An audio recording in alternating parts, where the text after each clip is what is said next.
Good morning. I'm Joseph Zambrano, Gawisa Mountain Province. With us also are the local officials, mayors from the different municipalities of Mountain Province. We have also board members. And sir, with you are the media from Mountain Province and from Baguio City. Sir, your greetings and your good news, Sir Secretary Harry Roque.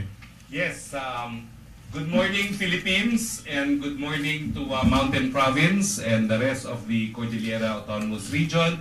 It's a pleasure to conduct my first ever palace briefing here in the province, in the Mountain Province, in the capital city of Bontoc. Congratulations to the graduates of Mountain Province Polytechnic State University, no? Where I was the guest speaker.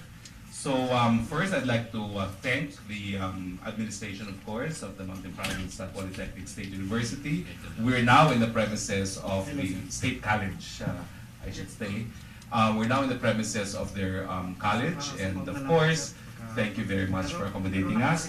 I'd also like to thank, of course, the local leaders of the province. Although the governor is in Manila attending a League of Governors meeting, we have with us today Attorney Amador Batayan, the provincial administrator. We have board members Alexander Claver, board member Thomas Tawagen, and board member Paul Farong A.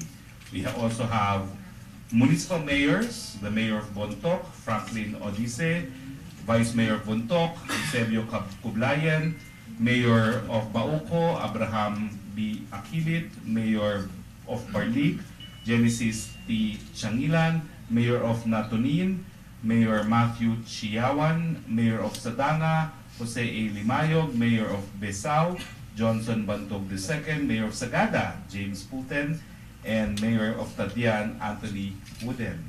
So welcome, your honors, and good morning again. As usual, the Malacanang Press Corps is joining us via live hookup, and they will be able to send their questions for later.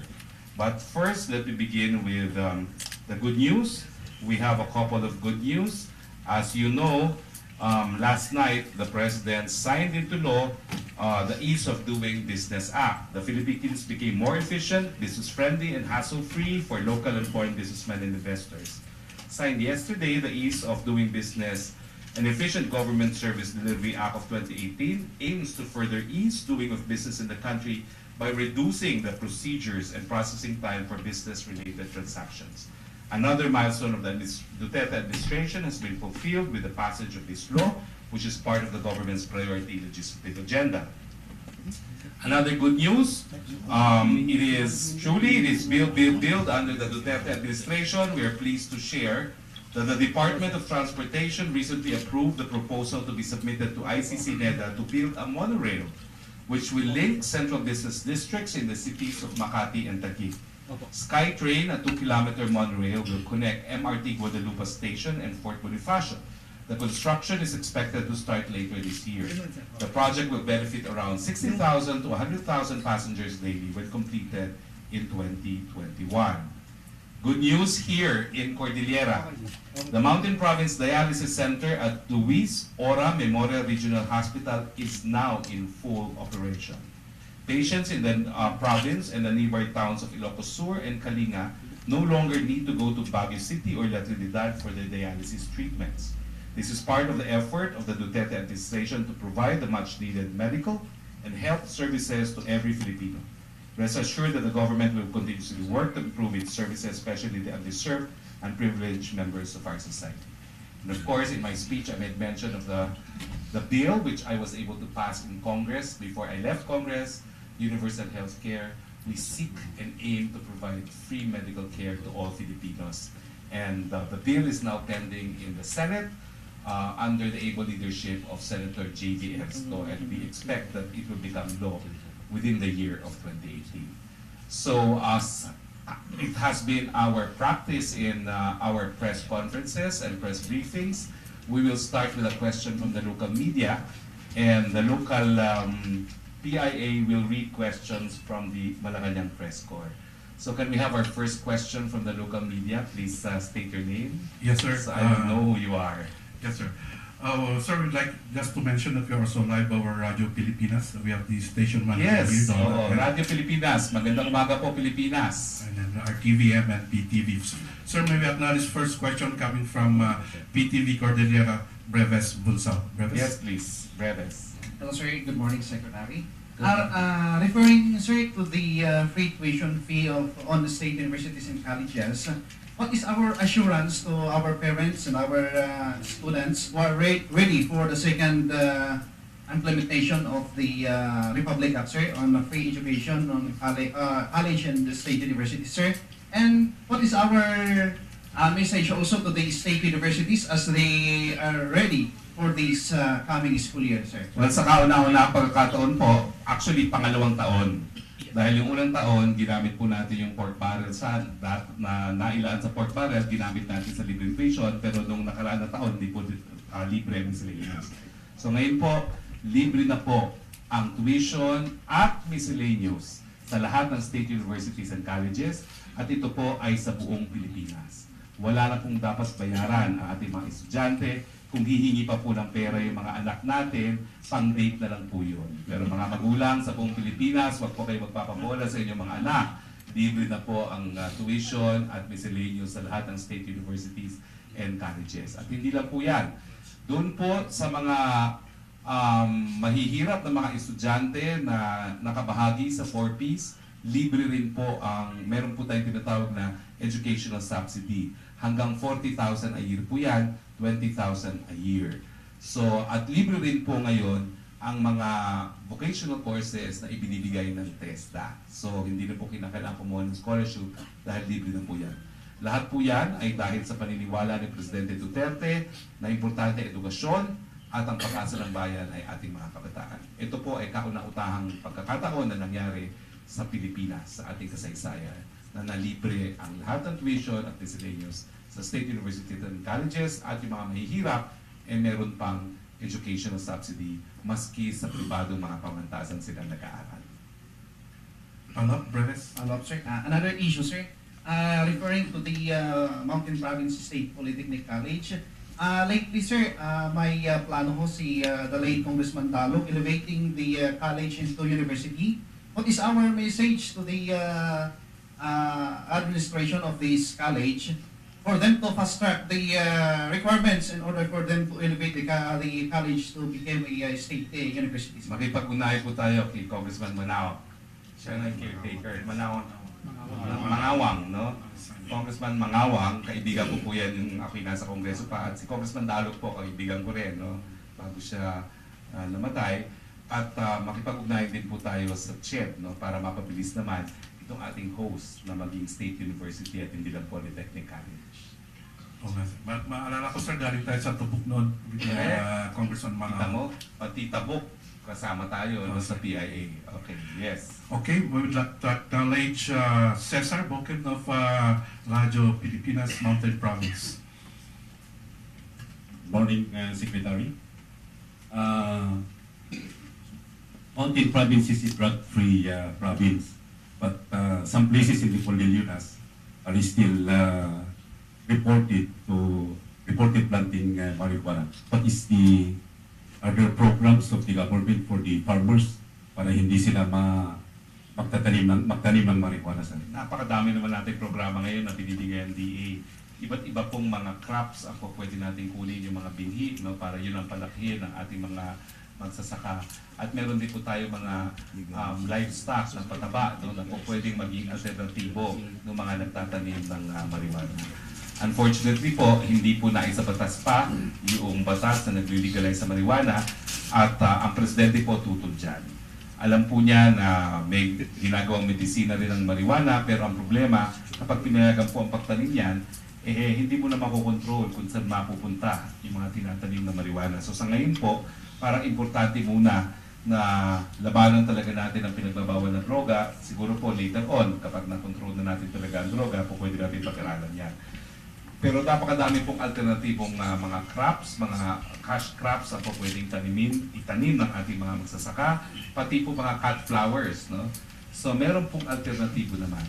Huwag niyo na pong antayin na kayo makulong dahil ang pagtatanim po, lalo na ng malawakan, yan po ay panghanap panghabang buhay na pagkakakulong.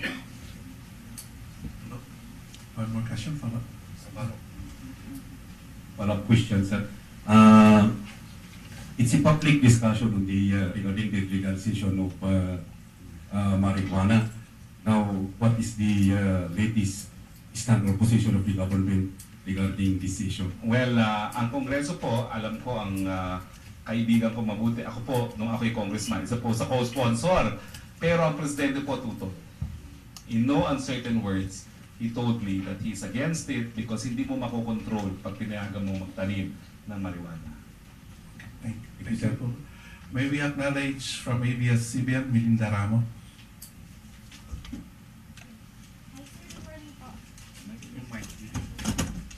Sir, regarding po dun sa sinabi nyo kanina na contract ng government with Facebook, how will it double our internet capacity?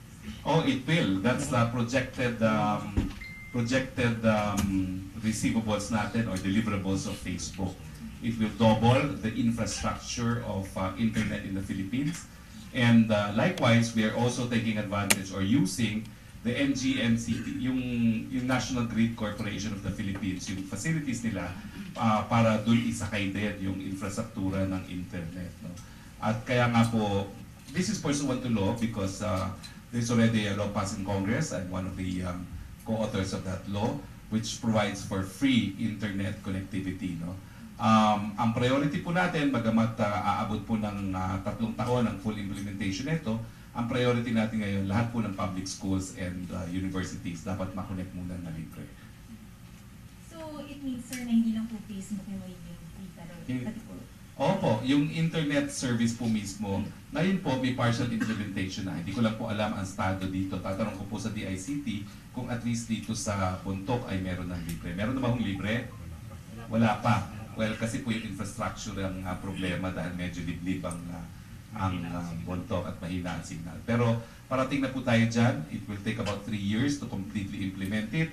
Pero nagsimula na po tayo because we realize that the right to connectivity is also a human right. Thank you. May we acknowledge Lisa Agot, the PNA Bureau Chief of the Cordillera. Lisa?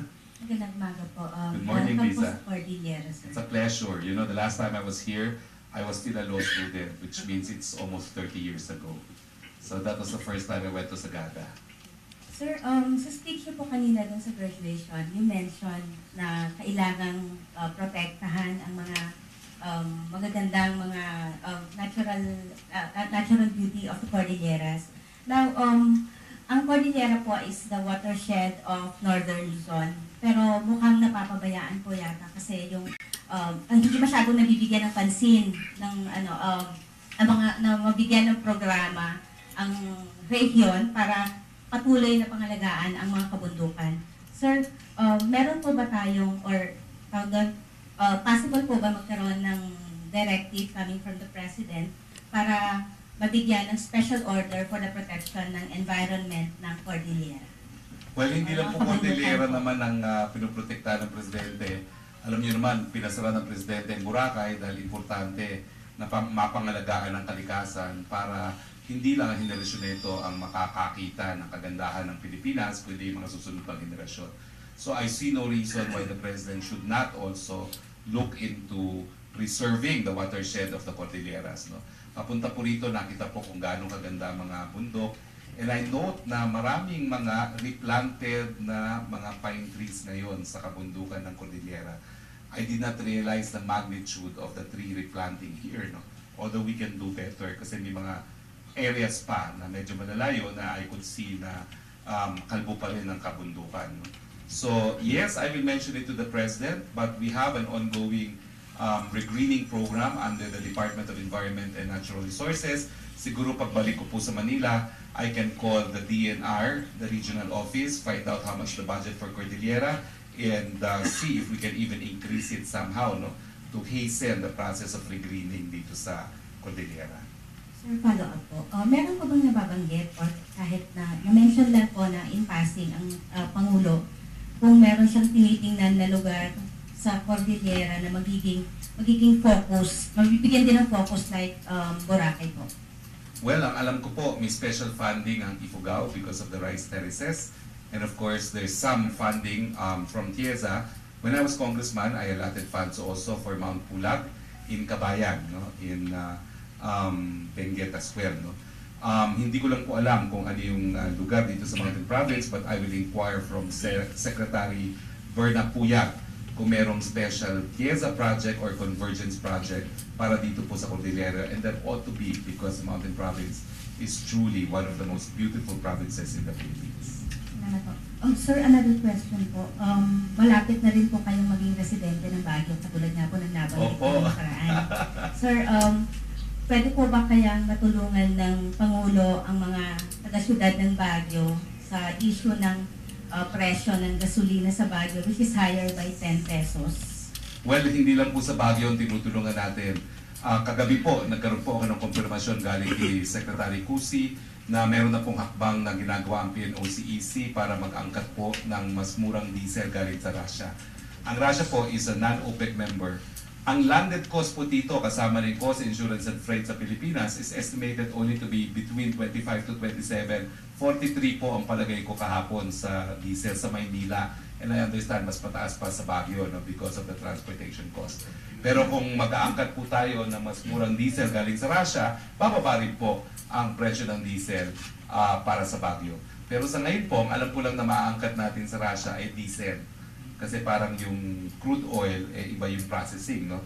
Pero mukhang tinitignan na po pwedeng diesel from Russia, pero baka kinakailangan pang i-subject daw to additional processing sa Singapore before we can use Russian diesel. But at half the price, miski may additional cost ang reprocessing sa Singapore, I think it will be a lot cheaper than the current prices of diesel. So, panghuli na po, umihirit lang po. Kahapon po, nire-iterate ni Pangulong Duterte ang kanyang bibigay na priority sa BBL. Ang Cordillera po magse-celebrate na ng 31st year next month.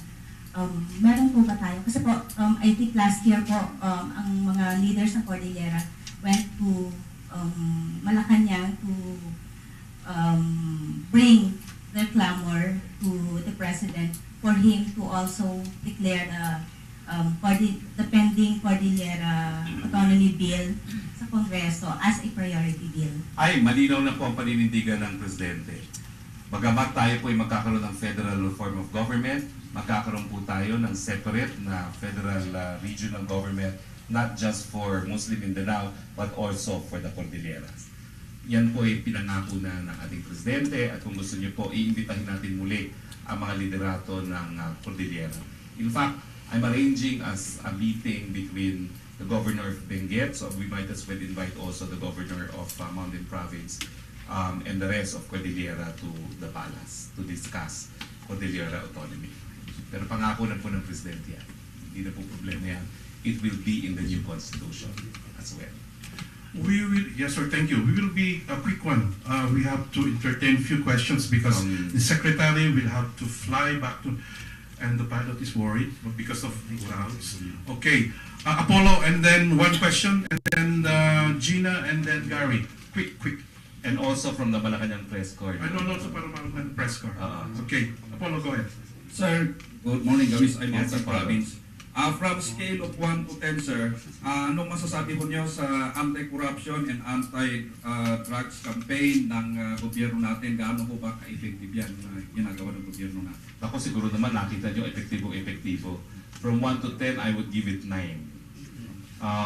Lalo na po sa anti-corruption, kahapon meron na naman sinibak ang ating OGCC, Chief Government Corporate Council, dahil ito po sa taliwas at maling legal opinion na po pwedeng magbigay ng prangkisa ang Aurora Economic Zone para sa isang casino sa labas ng territorial jurisdiction ng APECO mismo. No?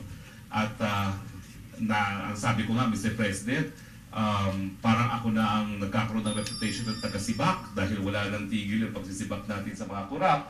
Pero hindi po talaga matitigil yan hanggang maubos silang lahat, miski mawala ng tao sa gobyerno siguro, no? Dahil yan naman mang pinangako ni Presidente. Pero naniniwala po siya na bagamat marami siyang sinisibak dahil sa korupsyon, marami rin nagnanais din na maglingkod sa ating bayan. So I would give the President a 9 out of 10. Sa yung gera po sa droga, alam niyo naman po talaga, napakamahal na ngayon ang pinagbabawal na gamot, which means it is a resounding success. And tingin ko lahat ng Pilipino kikilalanin na mas tahimik at mapayapa ang ating mga komunidad ngayon dahil nga dito sa kampanya laban sa pinagbabawal ng droga. Thank you, Sir Philip. Sa iba. Okay, Gina and then Gary. One question na lang each. Gina, can you give the mic to Gina, please? Can you have it? We'll make it quick. Yes, sir. Good morning. I'm Gina Dizon from Northern Philippine Times.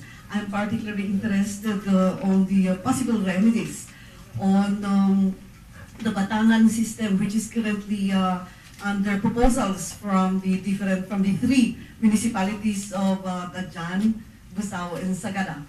But then the problem I understand is the imposition of some provisions of PD 705. To give a little bit of Please give me a background on what the Batangan system yes, sir. is. And I see a legal officer here, Attorney Kumang, and also the Batangan system actually is a system which covers indigenous forest management practices.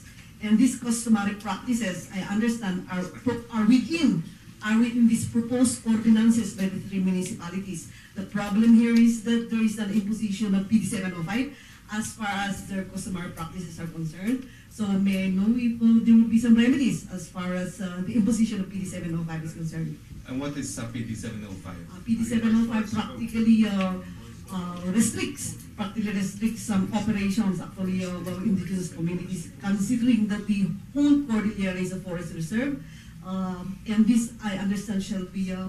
Since I'm looking at Gary here, and yes, he will elaborate furthermore. Medyo hindi ko gamay ang issue na linabas mo. Ang masasabi ko lang po, ang saligang batas, meron namang provision na kumikilala sa karapatan ng kultura ng lahat ng Pilipino, kasama po ang mga katutubo. At meron po tayong batas, yung IPRALO, no? Na kumikilala rin sa ibang kultura at ibang pamumuhay ng mga katutubo na naging dahilan na pagbinigyan ng isang ancestral domain, nawawalan ng jurisdiction yung mga pangnasyonal na ahensya ng gobyerno. So ganyan po yung konteksto na siguro dapat bigyan ng kasagutan ng tanong ninyo. No? And of course, dahil nangako naman ng Presidente sa isang autonomous region sa Cordillera, kung mayroong kinikilalang Sharia law sa Muslim, siguro po kilalanin din natin ang mga kostumbre ng mga taga-Cordillera. Okay, I hope that answers it, but yes. Okay. Okay, we'll make it quick. Follow-up, Gina. Okay. Quick one. Just a follow-up, sir. I understand some impositions of PD 705 may be treated with a presidential decree. So, or an announcement, or a... That was issued when the President was exercising legislative powers. It can only be repealed by Congress. Or repealed by Congress. Or you can question its constitutionality in the Supreme Court. Because we do recognize the right of culture of indigenous people. So if you think that PD 705 in any way restricts this human right, because the right of indigenous peoples is a modern human right, then you can question the constitutionality of PD 705. That's an easier remedy. Gary? Yes. Purely local issues, sir. I've been talking to the members of the Sangguniang Palalawigan. There is a vacancy in the Sangguniang right now because of the death of one of their members. And they're supposed to be presenting you with the resolution endorsing somebody, coupled with the endorsement of the regional LP organization, because it came from the deceased member of the Sangguniang came from the LP, and I would like to ask if you could help this because it is tantamount to a little disenfranchisement, because we are currently lacking 3 members in the SP, and one more is a big thing. So I would like to ask if you will make a commitment to help the Sangguniang fill up that position with the president. Well, ang mga appointments po sa mga vacancies sa Sangguniang are treated as presidential appointees. Alam ko po yan kasi may mga na-anunsyo na ako ng mga appointments. I think in Cebu, there was one. So hindi lang po dito naman sa Mountain Province nag-a-appoint ng presidente. So what I can commit is I can follow up with PMS because PMS takes care of these appointments and find out kung ano status dahil tatlo na palang vacancies ng Sangguniang. So I'll follow up with PMS. Thank you, sir. Yes, sir. Malacanang questions, Yes, sir. please. Malacanang press corps. They're watching us live from Chona, sir. Chona Hi, Chona. Good morning. Question, anong nangyari po sa meeting kagabi ni President sa congressman and senators about sa BBL? Kailan niya certify urgent bill ang BBL? Sabi ni Fariñas, lalagdaan daw niya ang BBL sa kanyang SONA. Thank you. Well, nagkasundo po muli ang liderato, pati po ang Bangsamoro Transition Council na kinakailangan ng bansa ang BBL. Meron pong mga gusot na pinaplansya, pero ang pangako naman po nila, gagawin ang lahat para maisabatas po ang BBL. Now, of course, we would like to see the BBL enacted before Congress goes into a recess on June 2, pero ang pangako po talaga is they will do everything that is humanly possible to pass BBL. Kahapon po, parang nagkaroon ng conciliation, mediation meeting si Presidente, una niyang pinulong ang Bangsamoro Transition Council, pagkatapos po ang miyembro ng Kamara, pagkatapos po mga miyembro ng Senado, tapos pinagsama po niya ang mga senador at ang mga congressmen. Hindi na po siguro magkakaroon ng certification of urgency kasi unang-una po magkaiba yung bersyon ng Kamara at ng Senado. Pero ang importante po ay nagkaroon naman ng kasunduan sa panig ng dalawang kapulungan na makipag-ugnayan at talagang gagawin ng lahat po ng magagawa para ma-reconcile yung versyon ng Senado at ng House. Mula naman kay Joseph Morong, aking tukayo ng GMA. Any direction on the BBL? Is he going to certify it as urgent so Congress can pass BBL before adjournment? Any reservation on the versions? And then second question, what happened with the meeting on China with the leadership? What did he tell Congress as far as our strategy or stance on China is concerned? Well, I'd like to clarify, no? Yung certification nga po may not be necessary because in the first place, they have different versions. Pero ang commitment is for both houses to pass it and to reconcile whatever versions they may have, no? Para so that it can be enacted into law at as soon as time possible.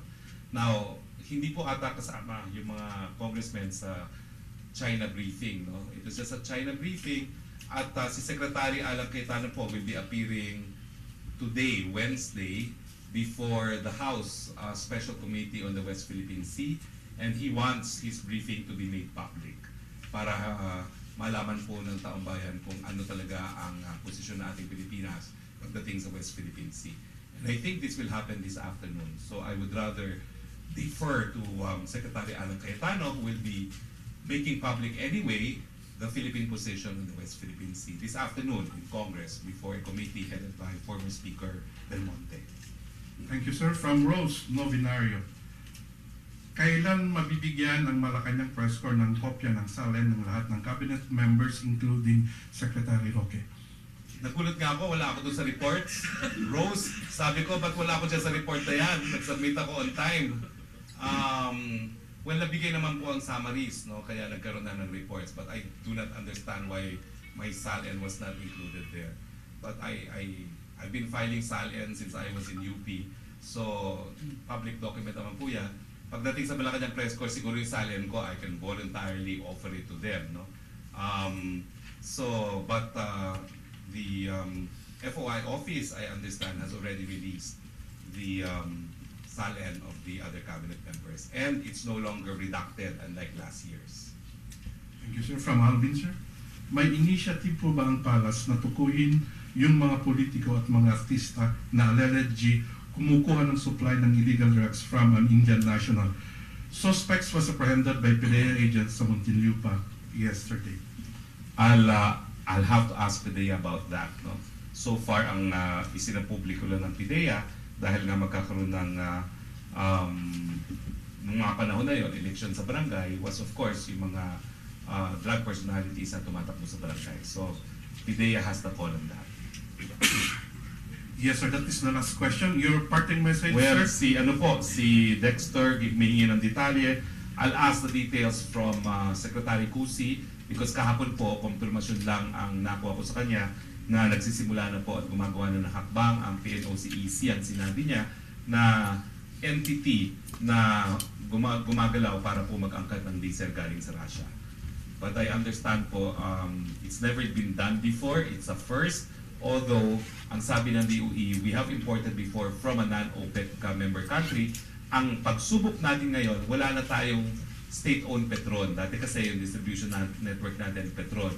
Pero I will take the liberty of saying that I've talked to at least 2 companies, Petron and Phoenix, and well, Mr. Ramon Ang and Mr. Dennis Uy said that if we are able to import cheap diesel, they will sell it more or less at the price that we're able to import it, no? Plus administrative cost. So para meron namang voluntary offer yung at least 2 companies, no? Kung mag-succeed tayo sa importation ng cheaper Russian diesel, ipapasa po nila sa publiko yung cheaper Russian diesel. Hindi na natin pag-aari ang petrol. Okay? So ang parting words ko po, well, I hope this is not my first time to be back in Bontoc. I will have to come back and visit Sagada again because the Sagada I know was from 30 years ago. And I'd like to thank, of course, the people of Mountain Province for their hospitality. And I would like to say it again, Mountain Province has got to be one of the most beautiful, probably most beautiful province in our country. Thank you very much, and until we meet again. Thank you very much. That ends our question. Attorney Batayan, our provincial administrator, is inviting you already for the next year's Lang Ai, the biggest celebration here in the Mountain Province. I'll be here because this is a very quick trip, okay? Sige, I'll be here.